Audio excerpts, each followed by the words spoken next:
It's at least 3.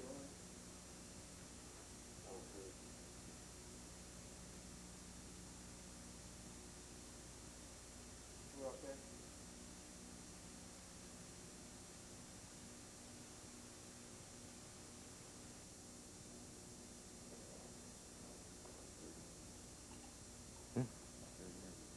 Really? What else did you do?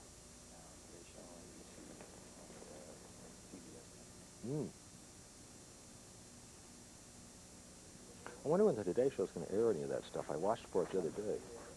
Oh, Sunday Today. No, I can't.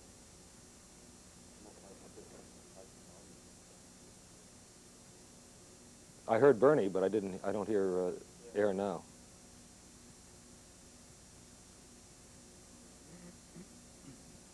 Hey, Steve.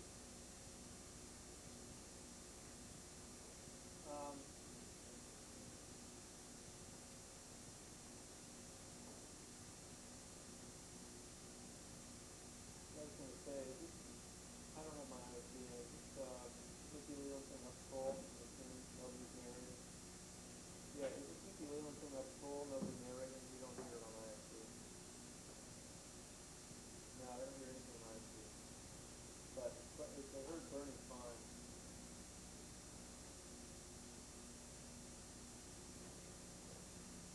Steve, I hear you clear, loud and clear. I do not, however, hear any program.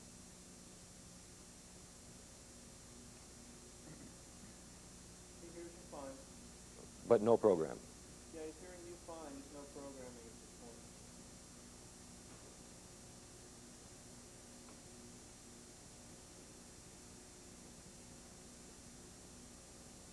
Negative. Dan is being mixed out of Houston. You should not hear Houston right now. Okay. Yeah, but it's because we're mixed out of Houston. I think we'll be okay. Yeah, I'll settle for anything other than that. He's hearing the interrupt.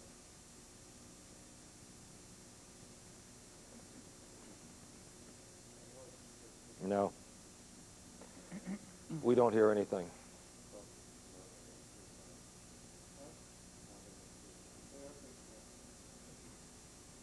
I don't know technically, but it definitely clicked right when they went to this, so I think if they have any narration or anything, we'll hear it, and then we'll hear it. I think we'll be all right.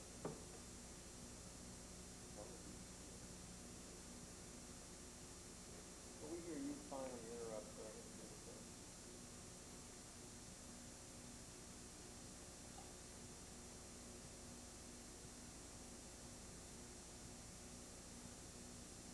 Are you going to run the whole tournament here, or? If we do, we're going to be into the next hour. Not yet. I'm sure when they narrate out of it, we'll hear it. I'm sure they'll do that pretty soon. Well, one certainly hopes. Sure. Very cool. We got it. We got program. We're fine. Hey, Steve. Not here, I'm talking. Hey, Steve. We hear it now. Yeah.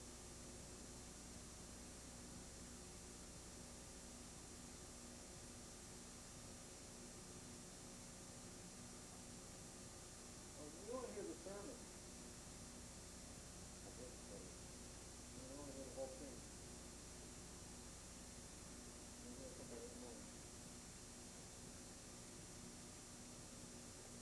Fade to black.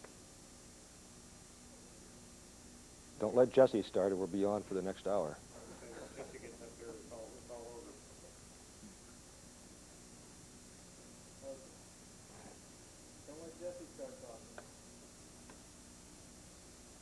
Yeah, we hear Bernie, right? Yeah, we're fine.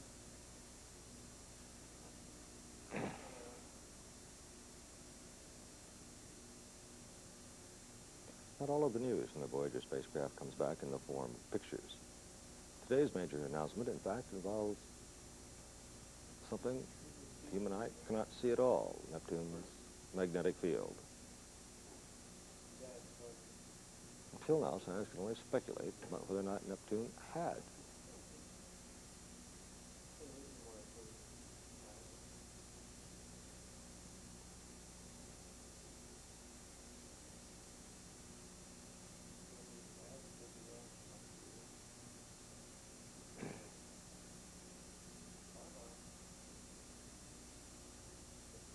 so what's the deal? We're gonna have a 30-second or not?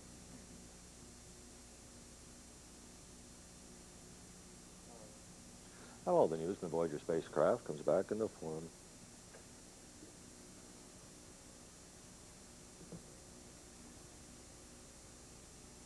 form of pictures.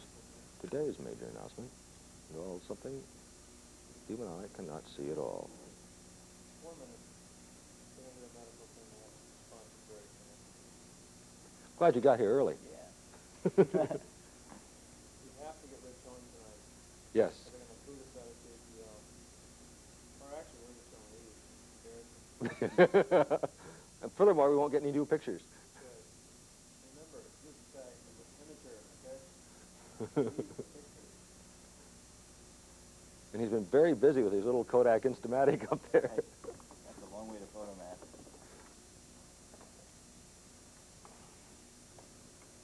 Pull off the set. Okay. Sometimes it's all very comfortable. Good. Maybe she tries to watch the same thing from up there. What's this time? Right.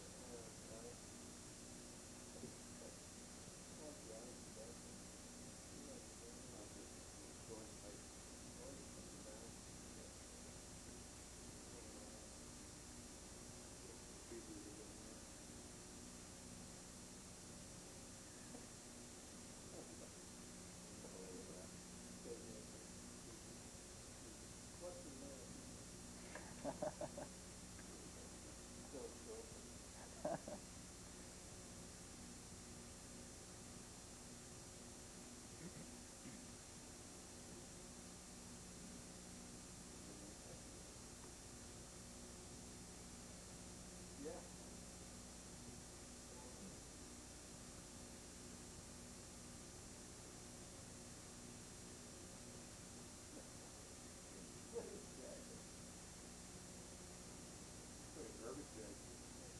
You got it.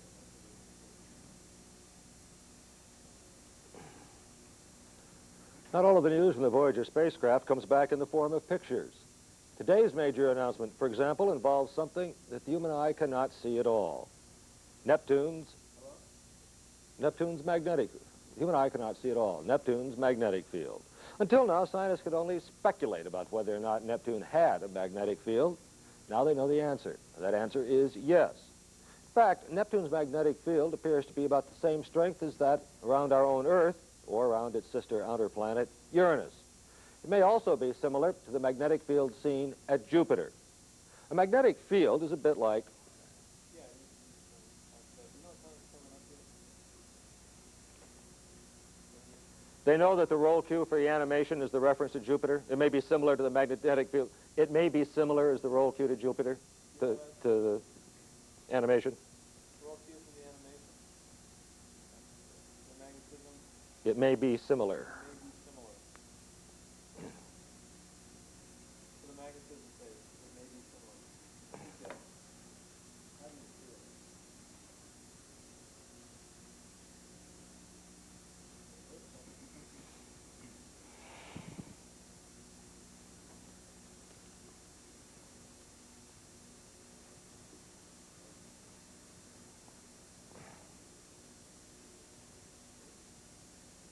Seconds.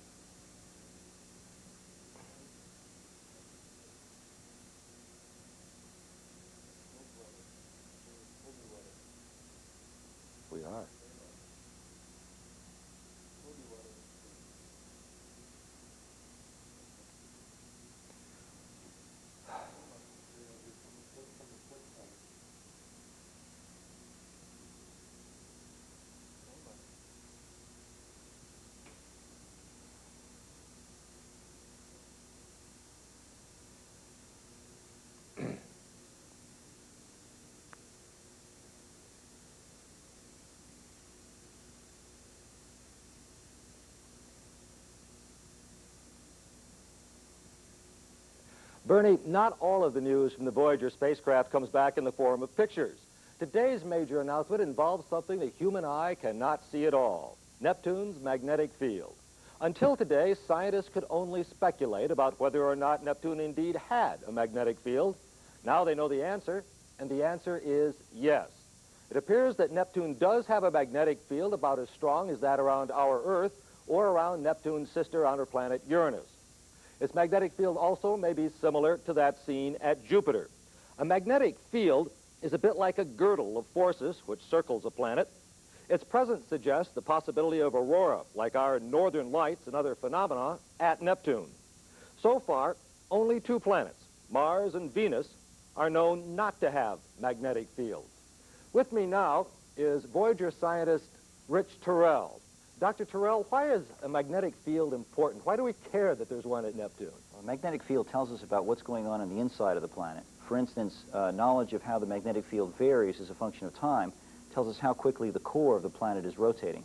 We can then relate this to the clouds we're seeing and actually understand what the wind patterns are like. Now, although I said that we're not able to see the magnetic field and referred to a lack of pictures, we don't indeed lack pictures. We have some brand new photos that have come out. And the first of those is a picture that we've not seen before of the moon, the largest moon at Neptune, Triton.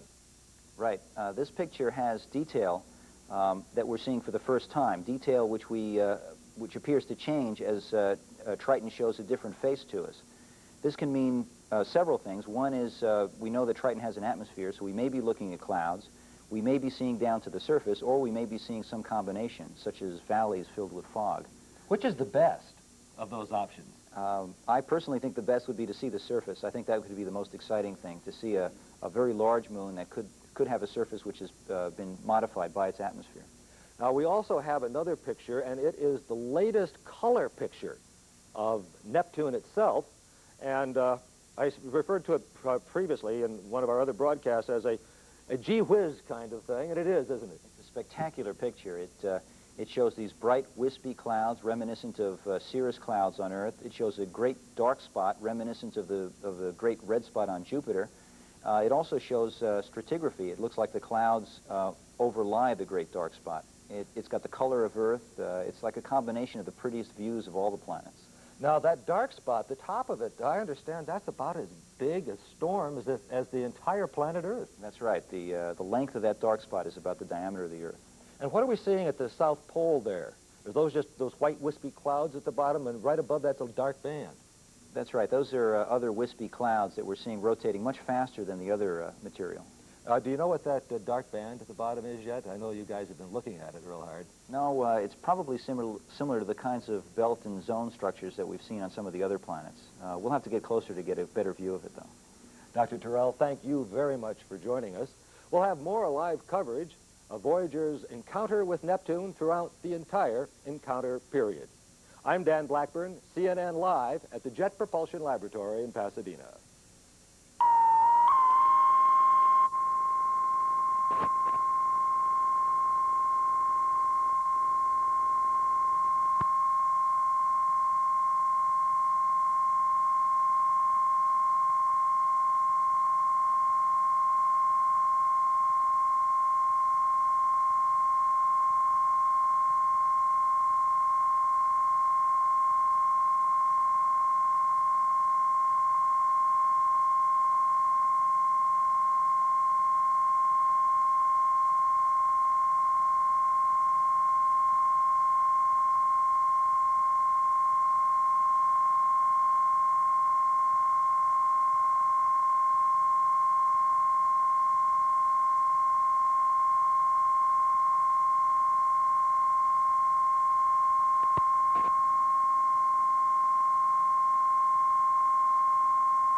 For the first time, scientists here have confirmed that Neptune has a magnetic field, quite similar to the one around our own planet. That means that Neptune is likely to have other phenomena, including aurora, that would be like such as aurora, similar to Earth's well-known northern lights. Such as aurora, similar to Earth's well-known northern lights. For the first time, scientists here have confirmed that Neptune has a magnetic field, very much like the one around our own planet. That means that Neptune also is likely to have other phenomena, such as aurora, similar to our own well-known northern lights. The images sent back by the Voyager spacecraft also have produced this new color photo of Neptune. The blue is due to the presence of methane in Neptune's atmosphere. It also now appears that the large dark spot on Neptune is such a huge storm system that it's as large as Earth itself. With me is CNN science editor Charles Crawford. And Charles, all this serves to remind us that Voyager is a multifaceted spacecraft. Indeed it is, Dan. And you know, today's discovery also reminds us that even though the pictures that are sent back to Voyager TV cameras get the most attention, they're just really one part of nearly 12 instrument packages that for 12 years now have been collecting an enormous amount of information about the 4 outer planets in our solar system. And for those keeping track of Voyager's progress, the spacecraft now is 5,916,000 miles from Neptune. That puts it 2,736,000,000 miles from Earth. Voyager's traveling at 42,235 miles an hour, faster than my car on the freeway, and now is just 6 days away from its closest encounter with Neptune. CNN will have live coverage of all the dramatic events throughout the encounter period.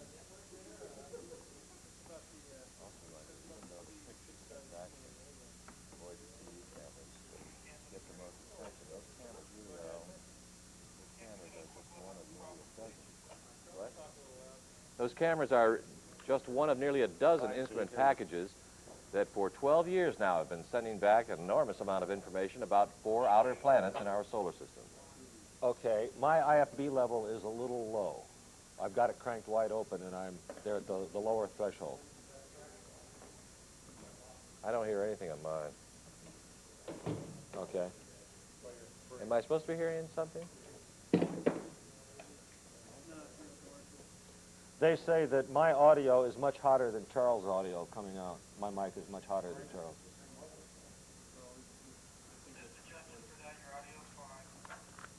Okay.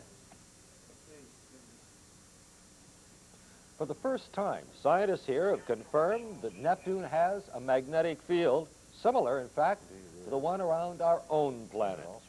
That means that Neptune is likely to have other phenomena, including aurora, similar to our own northern lights. Yes. Into the donut? From our solar system. For the first time, scientists here have confirmed that Neptune has four a outer magnetic planets field in our solar similar system. to the field around our own planet. That means that Neptune is likely to have other phenomena, including aurora, similar to Earth's well-known northern lights. Images sent back by the Voyager spacecraft also have produced this new color photo of Neptune. The blue is due to the presence. With me is CNN science editor Charles Crawford. And Charles, all this serves to remind us that Voyager is a multifaceted spacecraft. Indeed it is, Dan. And today's discovery also reminds us that even though pictures sent back from Voyager's TV cameras get the most attention, those cameras are just one of nearly a dozen instrument packages that for 12 years now have been collecting an enormous amount of information on 4 outer planets in our solar system. Yeah, that's the donut. And yes, that's true. In fact, today's discovery also reminds us that even though pictures... that Neptune has a magnetic field, very much like the magnetic field around our own planet. That means that other phenomena likely are to be present on Neptune, including aurora, which would be similar to Earth's well-known northern lights. Images sent back by the Voyager spacecraft also have produced this new color photo of Neptune. The blue is due to the presence of methane in Neptune's atmosphere. It also now appears that the increasingly familiar large dark spot on Neptune is such a huge storm system that it may be as big as Earth itself. With me is CNN science editor Charles Crawford. And Charles, all of this serves to remind us that Voyager indeed is a multifaceted spacecraft, isn't it? It certainly is. And, you know, I think today's discovery reminds us also that those pictures, even though they get the most attention sent back by Voyager's TV cameras, those cameras are really only one of nearly a dozen instrument packages that for 12 years now have been collecting an enormous amount of information from 4 outer planets in our solar system.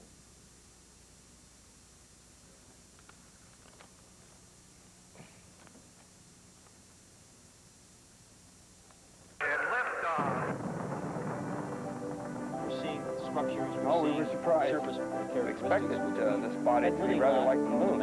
This was quite an interesting discovery. It was one that we thought we might find. Command center for the Deep Space Mission, which in the past few days has carried the eyes of men farther than they've ever been. And the science is pushed in amazing. Just last like night, fitting a jigsaw puzzle we together. had these frames come back from 2 billion miles away. The spacecraft is now speeding away from that planet at 33,609 miles per hour.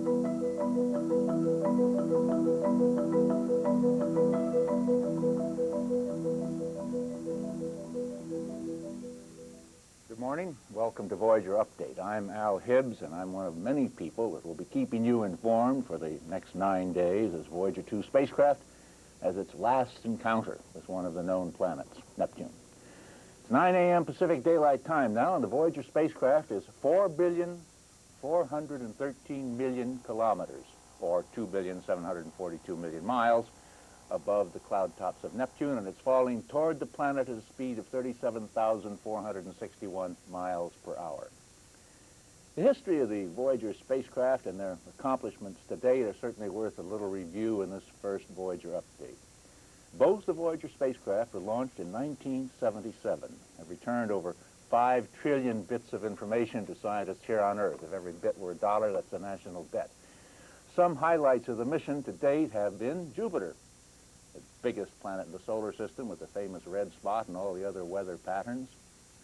And then there's Io. It's a most surprising moon where we discovered the only other case of actual active volcanoes in the solar system besides the Earth. Saturn, the one with its famous rings, and we discovered from that one how complex those rings truly are. Not only how many of them there are, but what strange shapes they take on. Titan, the moon of Saturn, the biggest moon, if you count the atmosphere in the solar system, the only moon in the solar system with an atmosphere. And then Uranus, the next planet out, another large gas ball, very comparatively featureless, that is, compared to Jupiter and Saturn, and its curious moon Miranda with the most amazing geology, apparently, or lunology on its surface, still really a mystery. And then with the wealth of information, the Voyagers returned to the Jet Propulsion Laboratory, these past planetary missions. Scientists, of course, from all of that, awaiting very much the data that's coming in and will come in as the spacecraft approaches its encounter with Neptune. The Public Information Office here at the Jet Propulsion Laboratory has prepared a preview of coming attractions for this encounter. So let's take a look at what's to come in the days ahead. We join Voyager 2 on the final visit of its 12-year grand tour of the outer solar system. Neptune, the blue giant. Voyager has traveled over 7 billion kilometers to reach its final planet. From 4 million kilometers, we look down on Neptune, its large moon Triton, and its small distant moon Nereid. Soaring from our lofty perch, we descend to just in front of Voyager.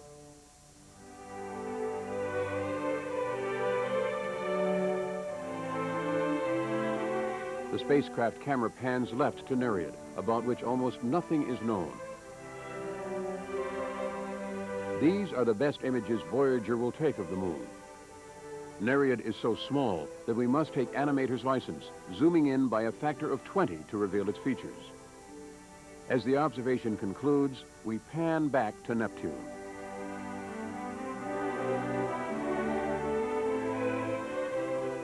At 4 times the size of Earth and 30 times farther from the sun, the last gas giant is a cold, mysterious world. We begin uncovering its secrets by examining its upper atmosphere.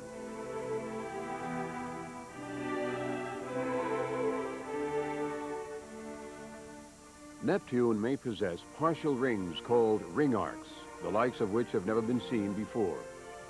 we zoom in to study one arc in detail. Voyager's camera tracks the arc as it orbits Neptune.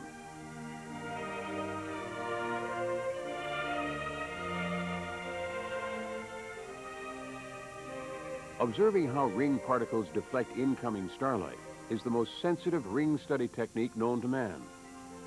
The star Sigma Sagittarii provides the means to uncover the secrets of the incomplete rings. Occasionally, a ring arc blocks the starlight, revealing arc dimensions and internal structure. Usually, the arcs are in the wrong position. Undoubtedly, a few will come tantalizingly close.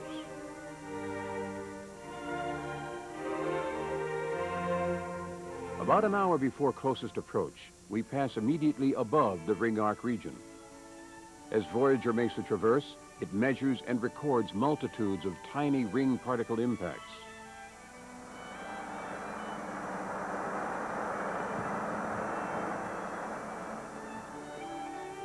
Then, almost brushing Neptune, we skim over the planet's cloud tops, avoiding them by only the distance between Los Angeles and New York.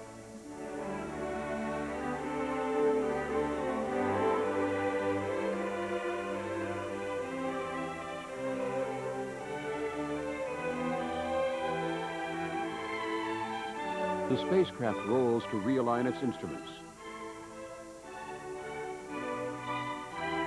Then we turn our attention to Triton. Triton is equally as fascinating as Neptune. Roughly the size of our own moon, Triton is one of only 2 satellites in the solar system known to have its own atmosphere. In addition, it orbits backwards around Neptune. These features make Triton unique amongst all moons. Our highest resolution pictures of the surface of Triton are provided by this 12-image mosaic. We pass within 38,500 kilometers of the surface.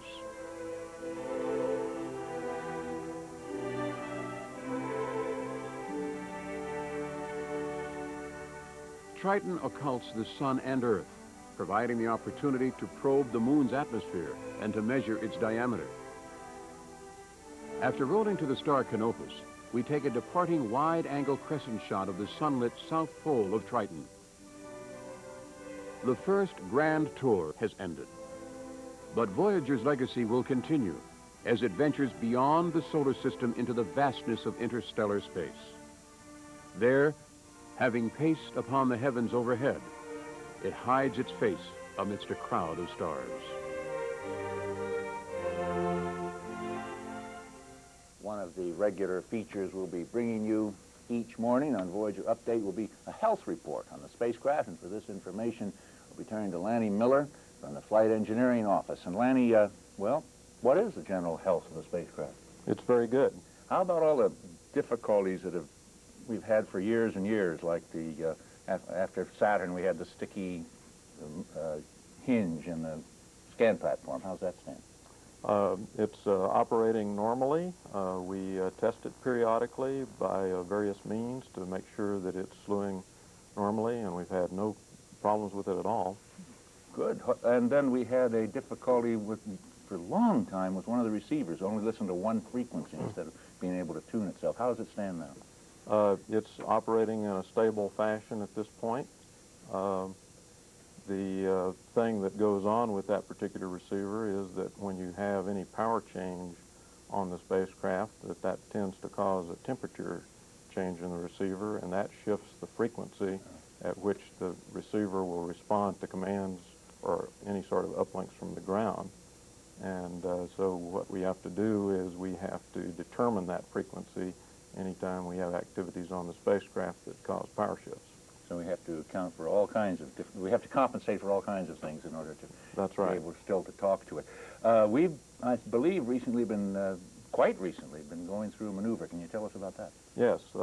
At 4 o'clock this morning or so on the spacecraft, we performed the last TCM that any Voyager spacecraft will ever do. TCM, that's a trajectory? Trajectory correction maneuver. Okay. And that is one of the kinds of events that normally cause one of these frequency shifts. Uh-huh. And because we're so close to the planet only at that point we were 3.8 days out from the planet. We did not want to have to hunt for the frequency, and so we did this particular maneuver in a unique way. We did it not using the normal TCM thrusters, but using the attitude control thrusters to just roll the spacecraft about its long axis, about its antenna, as it were.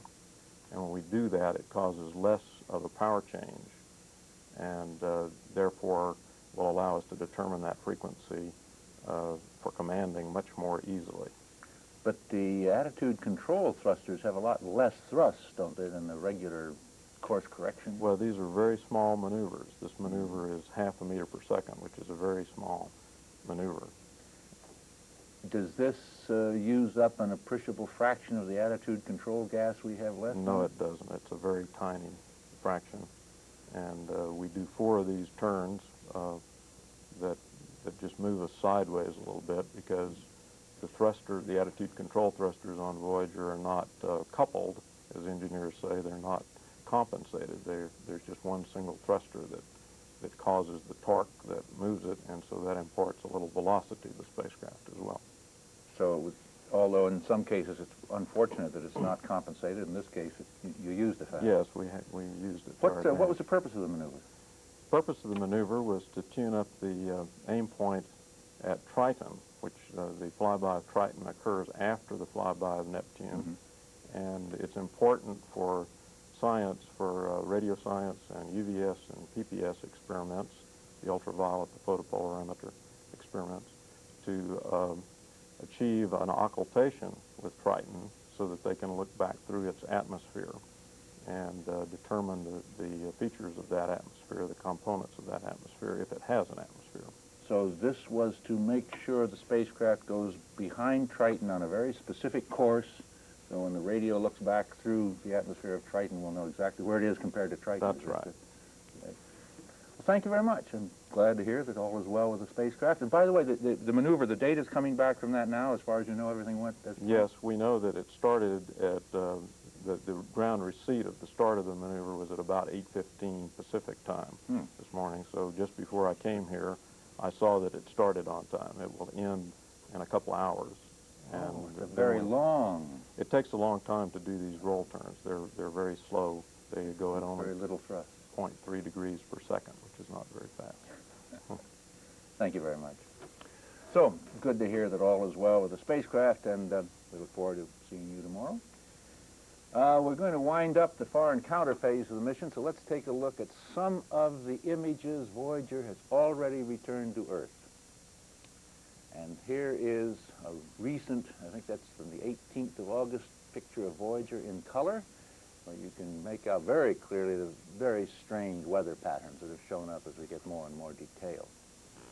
And here is the moon Triton. It obviously is going to get a lot bigger in the screen, but that's the biggest it is so far, and there are indeed very faint, but nevertheless recognizable markings in that image. So Triton, hopefully, will be a very fascinating body to look at. And of course, these images have already been intriguing to the imaging team, and we look forward to more detailed observations in the days to come. For a preview of today's science activities, let's take a look at the space computer system, which allows us to simulate the relative position of the spacecraft as it is now gathering data. Now, Voyager is going to be carrying out fields and particles experiments today, as well as carrying out the roll maneuver we've just talked about. You see it here in this image approaching the planet. And we're going to, this is a picture, a photograph of how it looks now, or how it will look with the cameras taking pictures now. And in a short time, we're going to be moving off to the left across the sky until we finally settled on Nereid, the smaller of the 2 moons which were known before the mission, and then back again to Neptune to take pictures of the ring arcs. So these are the activities planned for today. So, full day of activities. We want to remind you the news conference starts at 10 a.m. this morning. We invite you to join us for the next Voyager update after the news conference at 12 o'clock noon today. So until then, I'm Al Hibbs. Voyager update.